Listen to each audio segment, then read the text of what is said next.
What dirty tricks are Prince Harry and Meghan Markle up to behind the York family's back? Fear not, Charles. Using the York family as a shield, Harry and Meghan are prepared to deal a fatal blow to the king. Thank you for tuning in to the Royal Family News Update channel. Whether or not the House of York can be trusted by the monarchy is an open question.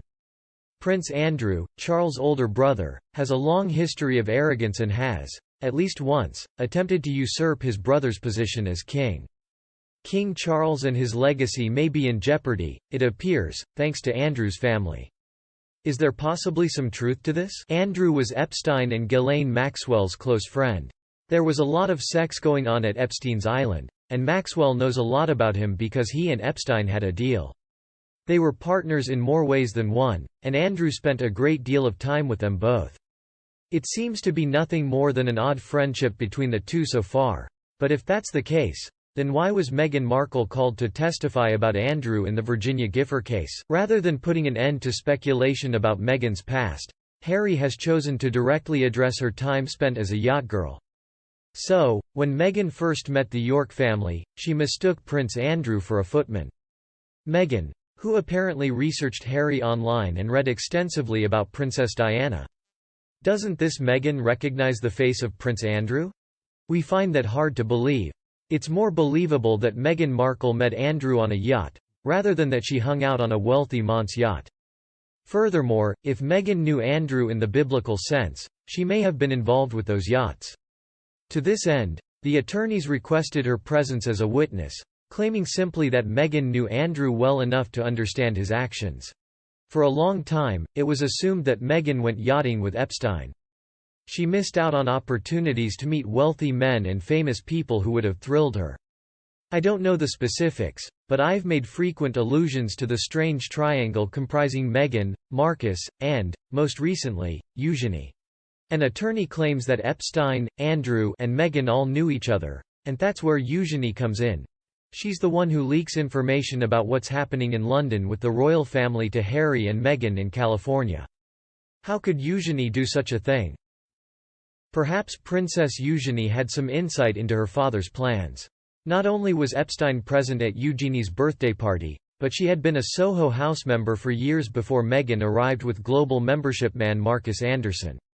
It has been said that sex is just one of the many forms of entertainment to be had in Soho, and this has piqued my interest.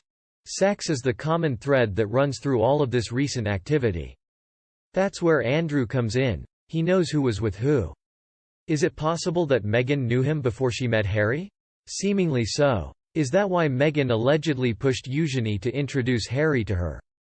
Harry's penchant for intoxicants, drugs, and sexual activity? And Harry did meet Meghan through her friendship with Eugenie. I am curious as to what brought Meghan and Eugenie together in the first place. Has Harry considered how his ex-wife continued to pursue him even after he ended their marriage? Keep in mind that the story they have written or fed the media is wrong, as is the timeline they have presented. Eventually, Harry got sick of Meghan and broke off their relationship. Check out this photo of her kissing a less than thrilled Prince Harry. Harold's hands are hanging limp at his sides. They just don't click. When did you decide to get married? Harry readily admits that Meghan worked as an escort and yacht girl, but does he know who she hooked up with? Has Andrew heard?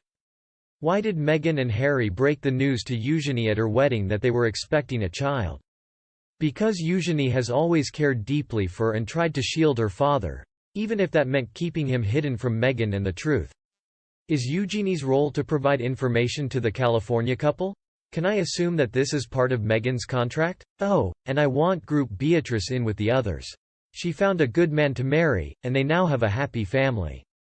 As time has gone on, Edo and Bea have consistently shown their loyalty to William and Catherine.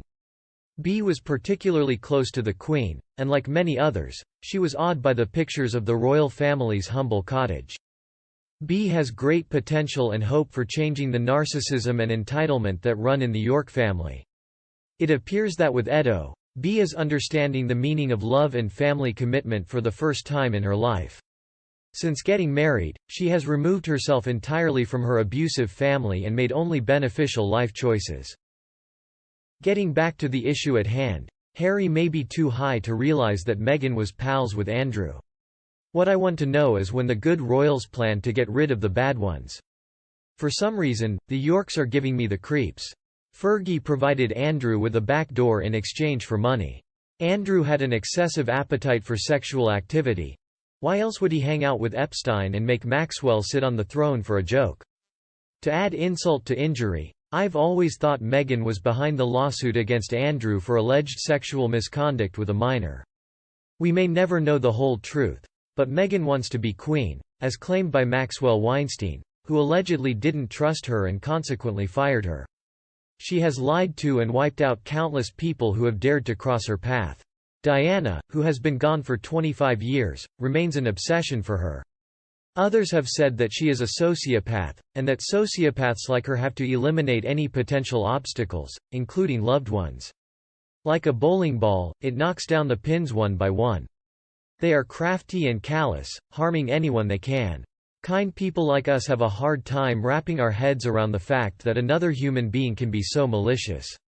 Her devotees will come around to the idea, but it will take some time. She will keep pushing until she achieves her goal. That's why she's such a terrifying and potentially dangerous individual. In contrast, Fergie has been involved in numerous scandals, and it has been reported that Duke Philip would refuse to be in the same room with her and Meghan. However, back when Fergie was engaging in her acts of adultery and betrayal, there was no such thing as social media or mobile phones to record the evidence. As a result, she left fewer footprints. Yet she suffers the same level of hatred as Meghan. Do you ever run into her at any royal functions? Never. She also used to bash the royal family on the Oprah Winfrey Show. Though I was only vaguely familiar with her as a child thanks to her frequent appearances on Oprah and the Weight Watchers commercials, I did know that she was a member of the royal family. Oprah really despises the royal family and will interview anyone who will slam them. It's possible that Andrew set Harry up with Meghan because, hey, she's a good lay and she has drugs too. And I believe it was Marcus the pimp who set it up. In a short amount of time, Marcus Anderson rose to prominence as one of Soho House's top executives. To celebrate the opening of Soho House in Istanbul, he invited Markle and Eddie Redmayne, who attended Eton with William. Eugenie has a mutual friend in Redmayne. To put it bluntly, her husband is not a wealthy man. In the past, he had served in Clooney's employ. Both he and Eugenie have taken jobs with Clooney's business partner in Portugal as real estate agents. Even though the Markles didn't stay at Frogmore Cottage during their return visit last summer, they still left the residence shortly thereafter. As reported by Soho House London guests, "We live in a remarkably interconnected and intimate global community." Markle was also seen in other photos on a boat with men who did not appear to be European, but those images have since been removed. Just like everyone else, I think they'll be back soon. Somebody will figure this out eventually. At this point, all we can do is wait and see what happens. You, too? Your thoughts on today's news? If you know anything, please let me know in the comments section below, where we can all chat about the British royal family. Also, if you liked this video, be sure to subscribe to the Royal Family News Update channel on YouTube for access to even more great content. Okay, I appreciate you tuning in, so have a good night and I'll see you tomorrow.